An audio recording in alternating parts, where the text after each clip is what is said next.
Pernahkah kamu merasa hidupmu sedang berada di titik paling gelap? Seolah-olah semua yang kamu percaya runtuh dalam satu waktu. Kamu berbuat baik, tapi justru disingkirkan. Kamu menjaga diri, tapi malah difitnah. Kamu bersabar, tapi hidup terasa semakin sempit. Lalu muncul satu pertanyaan sunyi di dalam hati. Ya Allah, Allah, sebenarnya Engkau sedang membawaku kemana? Jika pertanyaan itu pernah terlintas di benakmu, maka kisah ini bukan kebetulan kamu dengar hari ini. Karena ada satu kisah dalam Al-Quran yang dimulai dengan mimpi indah, namun justru berlanjut dengan pengkhianatan. Sumur gelap, godaan, penjara, dan air mata yang jatuh tanpa saksi. Namun anehnya, Allah sendiri menyebut kisah ini sebagai kisah yang paling indah. Bukan karena Yusuf tidak terluka, bukan karena hidupnya mudah, tetapi karena di setiap kehancuran, Allah sedang menyiapkan keindahan yang tidak terlihat. Pertanyaannya sekarang, jika ini adalah kisah terindah menurut Allah, mengapa jalannya begitu menyakitkan? Dan lebih dari itu, di bagian mana kisah Yusuf sedang terjadi dalam hidupmu hari ini? Dengarkan sampai akhir. Karena mungkin jawaban dari doa yang selama ini kamu simpan ada di kisah ini. Assalamualaikum warahmatullahi wabarakatuh. Sebelum lanjut pada isi video, mari klik tombol subscribe. Karena video ini muncul mungkin bukan tanpa alasan. Mungkin ini adalah petunjuk dari Allah Subhanahu wa Ta'ala sebagai pengingat kita semua. Dan jangan lupa juga ketikkan sholawat pada kolom komentar supaya kita selalu dalam lindungan Allah Subhanahu wa Ta'ala. Amin ya robbal alamin. Bayangkan sejenak, di tengah ribuan ayat, di antara kisah para nabi, kaum yang dibinasakan, dan peringatan hari akhir, Allah berhenti, lalu berfirman dengan nada yang berbeda, lebih lembut, lebih personal, lebih dekat ke hati manusia. Kami menceritakan kepadamu kisah yang paling indah. Bukan manusia yang menilai, bukan ulama, bukan sejarawan. Allah sendiri yang menyebutnya Ahsanal Qasas, kisah yang paling indah. Pernahkah kamu bertanya, mengapa kisah ini yang Allah pilih? Mengapa bukan kisah Nabi Musa dengan laut terbelah? Mengapa bukan kisah Nabi Ibrahim dengan api yang dingin? Mengapa justru kisah tentang pengkhianatan saudara, sumur gelap, penjara dan air mata? Atau jangan-jangan karena kisah ini bukan hanya tentang seorang nabi, tetapi tentang kita semua.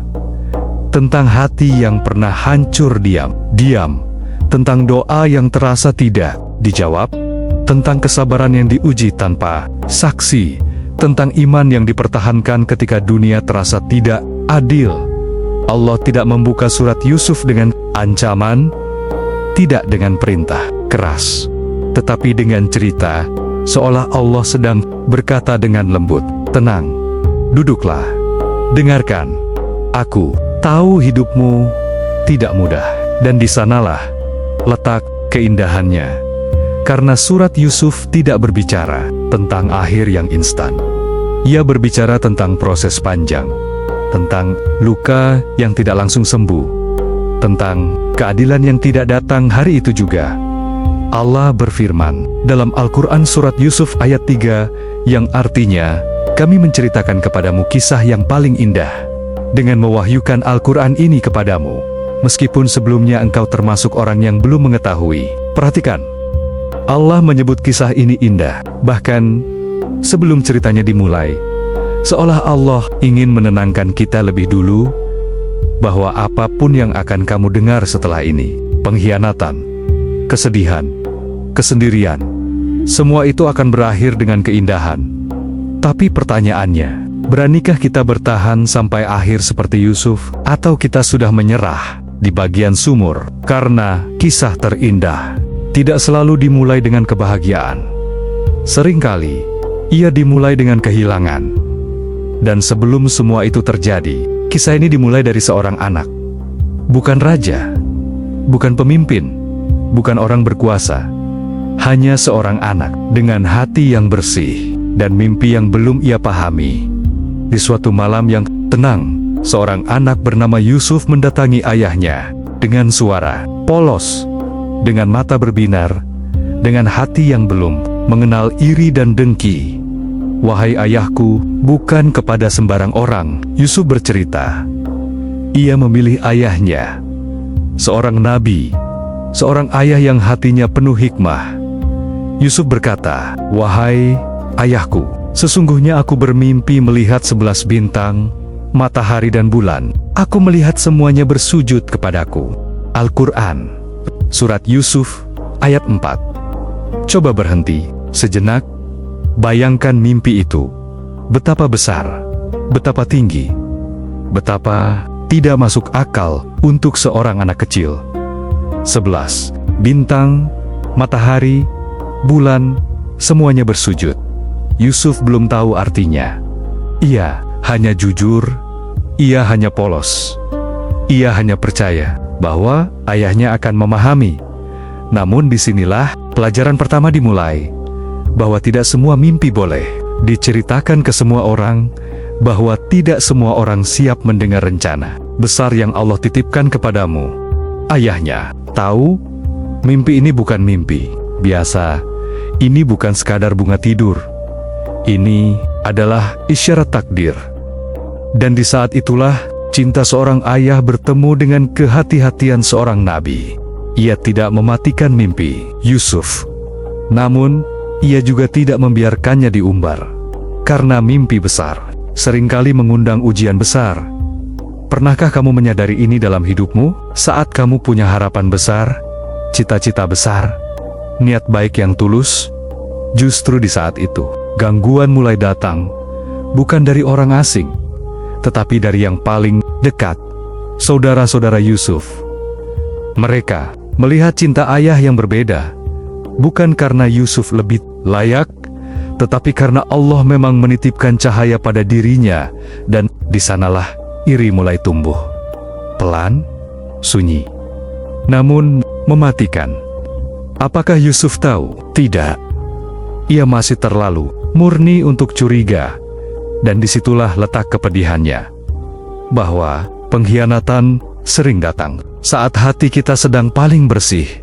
Mengapa Allah memulai kisah terindah dengan mimpi? Karena Allah ingin kita tahu satu hal penting, bahwa sebelum ujian datang, Allah selalu memberi harapan. Terlebih dahulu, sebuah mimpi, sebuah isyarat, sebuah cahaya kecil di kejauhan, agar ketika Yusuf jatuh ke dalam sumur, ia pernah tahu bahwa langit pernah bersujud padanya. Sekarang pertanyaannya untuk kita, mimpi apa yang pernah Allah titipkan di hatimu? Harapan apa yang pernah membuatmu berani melangkah? Dan di titik mana kamu mulai ragu? Apakah semua ini masih ada artinya? Karena surat Yusuf sedang berbisik lembut kepadamu hari ini. Jika Allah memberi mimpi, Allah juga sudah menyiapkan jalannya. Meski jalannya tidak akan lurus, tidak akan cepat, dan tidak akan mudah. Dan inilah awal dari kisah terindah itu. Bukan di istana, bukan di singgasana, tetapi di hati seorang anak yang belum tahu bahwa mimpinya akan menuntunnya melewati luka yang tidak pernah ia bayangkan. Dan justru di sanalah keindahan rencana Allah mulai bekerja. Tidak ada peringatan, tidak ada tanda-tanda besar, tidak ada mimpi buruk sebelumnya. Pagi itu tampak seperti hari biasa. Langit sama, angin sama, langkah kaki Yusuf sama ringannya. Ia berjalan bersama saudaranya, orang-orang yang seharusnya melindungi, orang-orang yang seharusnya menjadi tempat pulang, orang-orang yang memiliki darah yang sama. Namun Yusuf tidak tahu bahwa pagi itu adalah hari terakhir ia merasa aman. Coba bayangkan perasaan itu, berjalan di tengah orang-orang terdekat, tanpa curiga, tanpa prasangka, tanpa rasa takut. Dan justru disitulah ujian dimulai. Iri yang lama disimpan, akhirnya menemukan keberanian. Bukan dalam bentuk teriakan, tetapi dalam bisikan. Dalam rencana yang disepakati diam-diam. Singkirkan Yusuf, buang dia jauh, agar cinta ayah hanya tersisa untuk kita. Pernahkah kamu merasakan ini? Bukan dibenci secara terang-terangan, tetapi disingkirkan secara perlahan. tanpa kata, tanpa penjelasan. Yusuf tidak melawan, tidak berteriak, tidak sempat bertanya, "Apa salahku?" Karena pengkhianatan seringkali datang terlalu cepat untuk sempat dipahami. Dan sebelum Yusuf benar-benar mengerti apa yang terjadi, tubuhnya sudah berada di tepi sumur. Gelap, dalam, sunyi. Sumur itu bukan hanya lubang tanah. Ia adalah simbol jatuhnya kepercayaan, simbol runtuhnya rasa aman, simbol awal kesendirian yang panjang saat tubuh kecil itu didorong, saat tangannya berusaha meraih tepi, saat suara-suara di atas semakin menjauh. Pernahkah kamu membayangkan isi hati Yusuf saat itu? Apakah ia menangis?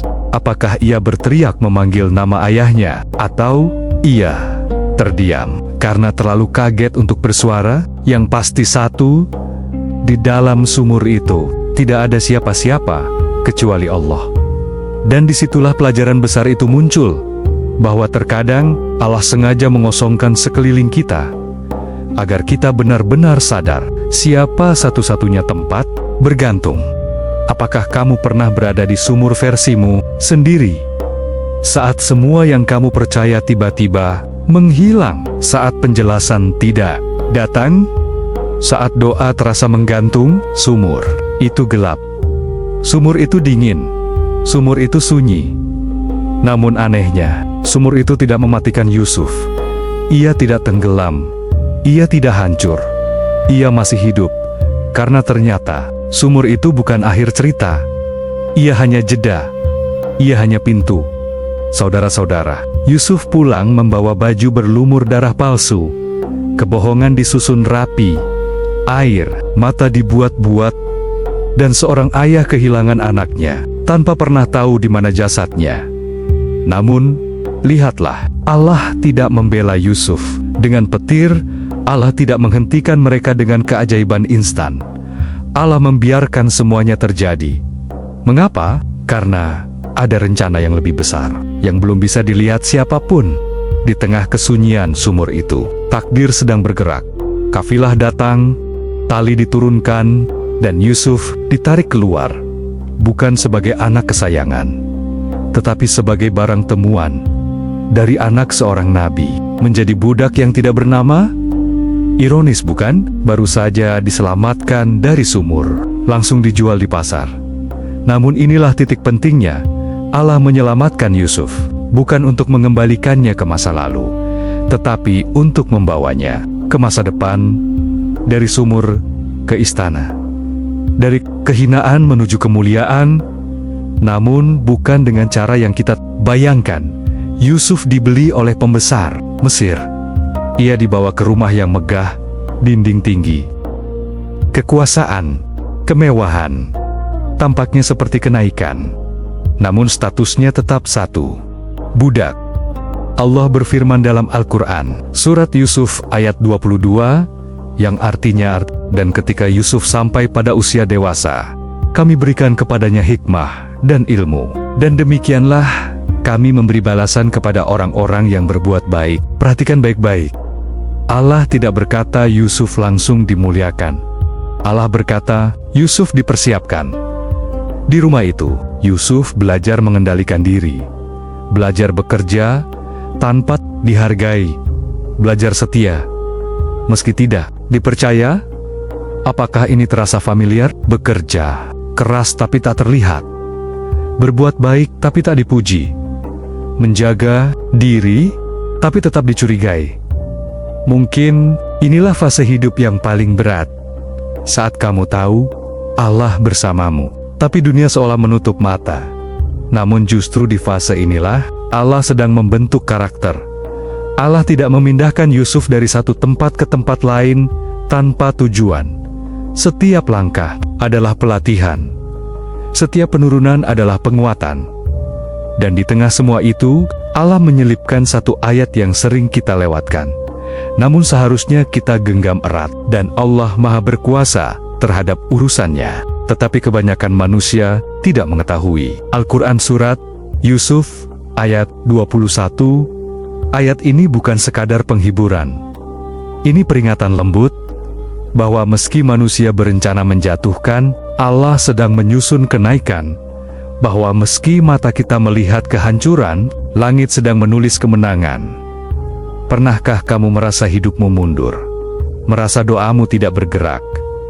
Merasa semua usaha sia-sia? Mungkin bukan kamu yang salah arah. Mungkin kamu sedang dibawa memutar agar sampai di tempat yang tepat. Karena takdir Allah tidak pernah tersesat. Ia tidak salah jalan. Ia tidak keliru tujuan. Yang sering salah hanyalah penilaian kita, karena kita menilai terlalu cepat. Yusuf tidak tahu bahwa rumah itu adalah gerbang menuju istana. Bahwa status budak itu adalah jalan menuju kepemimpinan. Bahwa luka pengkhianatan itu akan menjadi sumber kebijaksanaan. Dan sekarang pertanyaannya kembali kepada kita. Jika Allah sedang menurunkanmu hari ini, apakah kamu yakin itu untuk menghancurkanmu, atau justru untuk menyelamatkanmu dari sesuatu yang lebih buruk? Karena surat Yusuf sedang mengajarkan satu kebenaran sunyi, bahwa tidak semua kehilangan adalah kerugian, dan tidak semua penantian adalah penolakan. Kadang, ia adalah cara Allah berkata pelan, "Percayalah, aku sedang bekerja." Ada satu jenis ujian yang tidak datang dengan ancaman, tidak datang dengan pedang, tidak datang dengan kemiskinan. Ia datang dengan rayuan, dengan peluang, dengan pintu yang terbuka lebar. Dan justru karena itulah, ujian ini sering menjatuhkan orang-orang baik. Yusuf kini tinggal di rumah yang megah, bukan lagi di sumur, bukan lagi di jalanan. Ia aman. Ia diberi kepercayaan. Ia diberi ruang. Namun, ketenangan itu ternyata hanya permukaan. Karena ujian tidak selalu datang saat kita lemah. Seringkali, ia datang saat kita merasa aman. Istri pembesar Mesir memperhatikan Yusuf hari demi hari, bukan sekadar melihat, tetapi menginginkan. Dan di titik inilah, kisah Yusuf memasuki fase paling sunyi, paling berbahaya, paling menentukan. Tidak ada saksi, tidak ada kamera, tidak ada manusia yang tahu. Pintu-pintu ditutup, kesempatan sempurna, risiko nyaris nol. Coba berhenti sejenak, bayangkan posisi Yusuf, seorang budak di negeri asing, tanpa keluarga, tanpa pelindung. Jika ia menolak, ia bisa kehilangan segalanya. Jika ia menerima, ia mendapatkan segalanya. Dan disitulah iman diuji tanpa penonton. Allah mengabadikan momen itu dalam Al-Quran, bukan untuk mempermalukan, tetapi untuk mengajarkan. Wanita itu menggodanya, dan Yusuf berkata, "Aku berlindung kepada Allah. Sungguh, Tuanku telah memperlakukan aku dengan baik." Al-Quran Surat Yusuf ayat 23. Perhatikan jawabannya. Yusuf tidak berkata, "Aku takut pada hukuman." Ia tidak berkata, "Aku khawatir ketahuan." Ia berkata, "Aku berlindung kepada Allah." Pertanyaannya sekarang, apakah kita masih mengingat Allah saat tidak ada siapa-siapa yang melihat? Karena iman sejati tidak diuji di depan manusia. Ia diuji di ruang tertutup, di hati, di keputusan sunyi. Berlari, bukan karena pengecut, tetapi karena sadar bahwa tidak semua kemenangan harus dilawan. Sebagian harus dijauhi.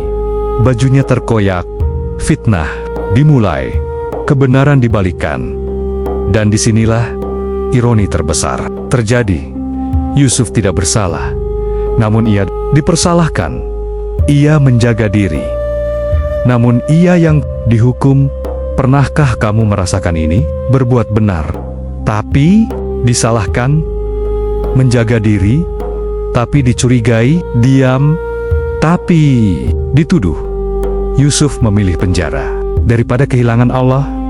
Dalam Al-Quran Surat Yusuf ayat 33 berbunyi, "Wahai Tuhanku, penjara lebih aku sukai daripada memenuhi ajakan mereka kepadaku." Kalimat ini tidak diucapkan dengan teriakan. Ia keluar dari hati yang matang. Hati yang tahu bahwa kehilangan kebebasan lebih ringan daripada kehilangan iman. Dan disinilah kisah selanjutnya dimulai. Bukan di istana, bukan di rumah mewah, tetapi di balik jeruji, penjara, tempat yang sering kita anggap sebagai akhir. Namun bagi Yusuf, ia adalah awal yang lain. Pintu besi tertutup, cahaya redup, langkah kaki menjauh, sunyi. Tidak ada pembelaan dari langit, tidak ada malaikat yang turun membuka rantai, tidak ada mukjizat instan. Allah diam, atau mungkin Allah sedang bekerja dengan cara yang lebih dalam. Penjara itu gelap, namun hati Yusuf tetap terang. Ia tidak membawa dendam, ia tidak menyimpan kebencian, ia membawa iman. Di penjara, Yusuf tidak sibuk mengeluh. Ia tidak berkata, "Mengapa aku? Atas dosa apa?" Ia justru menjadi penenang bagi orang lain, menjadi tempat bertanya, menjadi cahaya di ruang sempit. Tidakkah ini aneh? Orang yang paling terzalimi justru menjadi yang paling menenangkan. Mungkin karena Yusuf paham satu hal, bahwa penjara bisa mengikat tubuh, tetapi tidak bisa mengikat hati yang berserah. Allah berfirman dalam surat Yusuf ayat 36, yang artinya, dan bersama dia masuk penjara 2 orang pemuda, 2 orang, 2 mimpi, dan 1 Yusuf. Di tempat yang semua orang ingin keluar, Allah justru memperkenalkan Yusuf kepada takdirnya. Mimpi-mimpi itu datang bukan kebetulan. Pertanyaan-pertanyaan itu bukan kebetulan. Semua adalah potongan puzzle. Namun Yusuf tidak tahu. Ia hanya menjalani hari demi hari, dengan sabar, dengan doa, dengan iman. Pernahkah kamu berada di fase hidup seperti ini? Tidak tahu kapan keluar, tidak tahu apa maksudnya, tidak tahu akhir ceritanya, hanya tahu satu hal, bahwa Allah masih bersamamu. Dan mungkin itulah iman paling murni, bukan iman karena hadiah, tetapi iman karena keyakinan. Penjara Yusuf bukan tempat penghancuran, ia adalah tempat pemurnian, tempat kesombongan dikikis, tempat keikhlasan diperkuat. Allah tidak menurunkan Yusuf ke penjara untuk mempermalukannya. Allah menahannya agar dunia tidak memalingkan hatinya. Karena jika Yusuf naik terlalu cepat, ia mungkin sampai ke tujuan. Namun dengan hati yang belum siap, sekarang tanyakan pada dirimu, jika Allah sedang menahanmu hari ini, apakah itu hukuman atau perlindungan? Jika doa-doamu belum terjawab, apakah itu penolakan atau penundaan yang penuh kasih? Karena penjara Yusuf mengajarkan satu kebenaran sunyi, bahwa tempat paling gelap seringkali menjadi ruang paling terang untuk mengenal Allah lebih dekat. Dan tanpa disadari, Yusuf di balik jeruji itu, takdir sedang mendekat. Pelan, pasti, dan tidak bisa dihentikan oleh siapapun. Karena jika Allah sudah menulis kemuliaan, tidak ada penjara yang cukup kuat untuk menghalanginya. Dan kisah ini belum selesai. Waktu berlalu, hari demi hari, tahun demi tahun, Yusuf masih di sana. Masih di balik jeruji, masih menjalani hidup tanpa kepastian. Namun, sesuatu yang halus sedang bergerak, bukan di dinding penjara, bukan di langkah kaki para penjaga, tetapi di langit. Karena takdir tidak pernah lupa alamat. Suatu malam, Raja Mesir bermimpi, mimpi yang mengganggu, mimpi yang membuat tidur terasa gelisah, mimpi yang tidak bisa dijelaskan oleh siapa pun. 7 sapi gemuk dimakan, 7 sapi kurus, 7 bulir hijau, dan 7 bulir kering. Semua penasihat terdiam. Ilmu mereka buntu, akal mereka berhenti. Dan tiba-tiba, sebuah nama muncul dari masa lalu, nama yang hampir terlupakan, nama seorang tahanan, Yusuf. Bayangkan perasaan itu. Saat namamu disebut kembali, bukan sebagai pesakitan, tetapi sebagai harapan. Namun perhatikan sikap Yusuf. Ia tidak terburu-buru keluar. Ia tidak berkata, akhirnya aku bebas. Ia meminta satu hal terlebih dahulu. Namanya dibersihkan. kebenaran ditegakkan. Karena kemuliaan sejati tidak dibangun di atas fitnah. Dan ketika kebenaran terungkap, pintu terbuka, cahaya masuk, rantai dilepas, Yusuf keluar dari penjara. Bukan sebagai orang yang kalah, tetapi sebagai orang yang utuh. Allah mengangkatnya, bukan hanya derajatnya, tetapi juga wibawanya.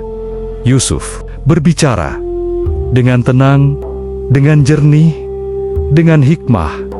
Raja mendengar, negeri bergantung, takdir berpindah tangan. Dari budak menjadi pemimpin, dari tertuduh menjadi penjaga amanah. Namun inilah yang paling menakjubkan. Yusuf tidak berubah. Ia tidak sombong. Ia tidak membalas. Ia tidak berkata, "Lihatlah, aku sekarang." Ia tahu satu hal.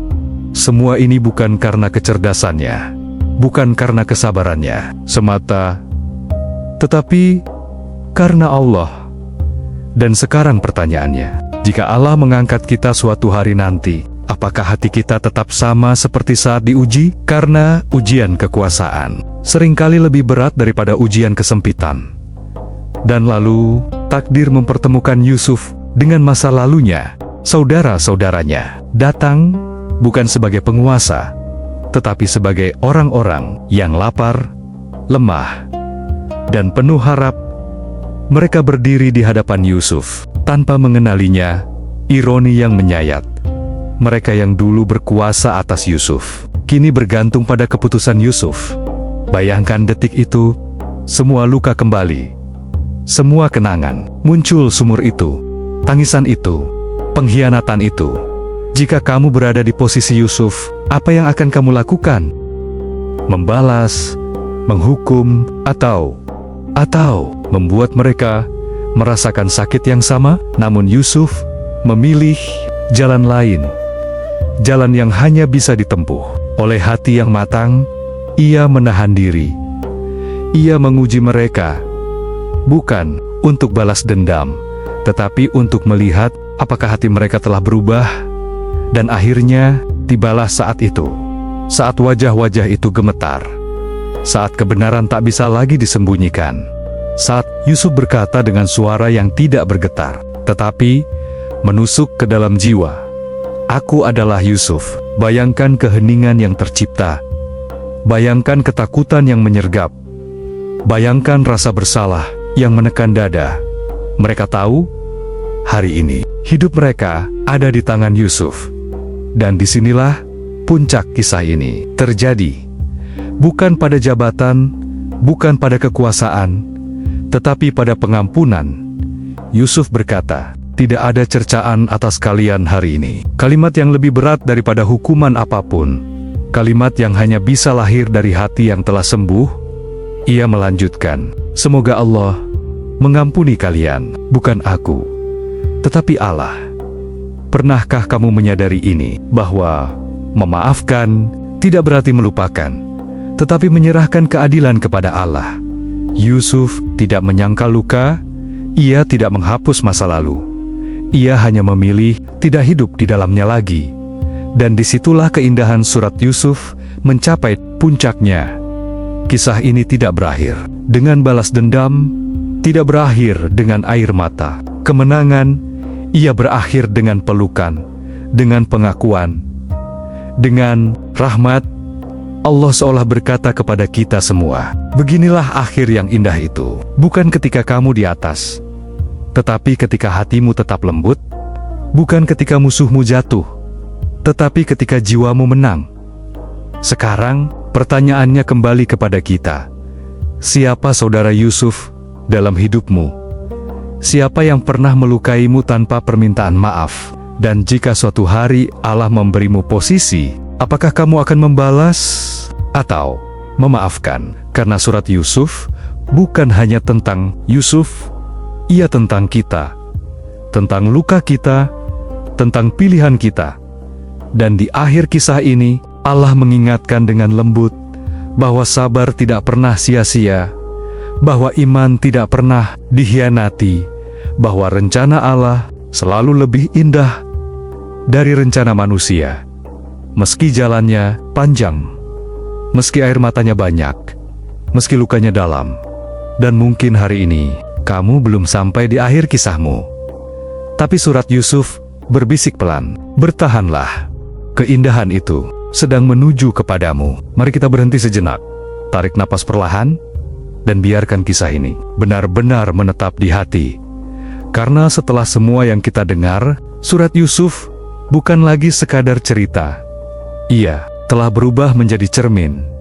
Cermin yang diam-diam memantulkan hidup kita sendiri. Kita melihat diri kita di dalam sumur, saat dikhianati, saat tidak dimengerti, saat doa terasa jatuh kembali ke dada. Kita melihat diri kita di rumah pembesar, saat godaan datang dengan wajah yang indah, saat pilihan terasa rumit, saat iman harus dijaga tanpa saksi. Kita melihat diri kita di penjara, saat tidak ada yang membela, saat waktu berjalan lambat, saat kita bertanya dalam hati, "Ya Allah, sampai kapan?" Dan kita juga melihat harapan bahwa suatu hari nanti pintu itu akan terbuka, bahwa kebenaran akan berdiri, bahwa luka tidak akan sia-sia.